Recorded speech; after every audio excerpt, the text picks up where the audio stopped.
বিশ্বের সবচেয়ে বিলাসবহুল আর শক্তিশালী ১০ গাড়ি ব্র্যান্ড। এখানে নম্বর ১০ বুগাটি, ফ্রান্স। সেরা গাড়ি বুগাটি শিরন সুপারস্পোর্ট, ৪৯০ কিমি গতির দানব। নম্বর ৯ অডি, জার্মানি। সেরা গাড়ি অডি R8, আধুনিক ডিজাইন ও স্মার্ট টেক।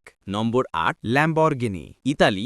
সেরা গাড়ি ল্যাম্বরগিনি রিমান্টো, গর্জনময় দানব। নম্বর ৭ পর্শে, জার্মানি। সেরা গাড়ি পর্শ 911 টার্বো এস, স্পোর্টস কারের কিংবদন্তি। নম্বর ৬ BMW, জার্মানি। সেরা গাড়ি BMW M5 CS, শক্তি আর আরামের মিশেল। নম্বর ৫ ফেরারি, ইতালি। সেরা গাড়ি ফেরারি SF90, গতি আর স্টাইল একসাথে। নম্বর ৪ টেসলা, আমেরিকা। সেরা গাড়ি টেসলা মডেল এস প্লাড, ইলেকট্রিক পাওয়ারের রাজা। নম্বর ৩ মার্সিডিজ বেঞ্জ, জার্মানি। সেরা গাড়ি মার্সিডিজ বেঞ্জ এস ক্লাস, বিলাসিতার প্রতীক। নম্বর ২ টয়োটা, জাপান। সেরা গাড়ি টয়োটা ল্যান্ড ক্রুজার, টেকসই আর নির্ভরযোগ্য। নম্বর ১ রোলস রয়েস, যুক্তরাজ্য। সেরা গাড়ি রোলস রয়েস ফ্যান্টম, রাজাদের পছন্দের গাড়ি। প্রতিটি গাড়ি হাতে তৈরি হয়, যেন এক একটা শিল্পকর্ম। তুমি কোন গাড়িটা নিতে চাও কমেন্টে জানাও।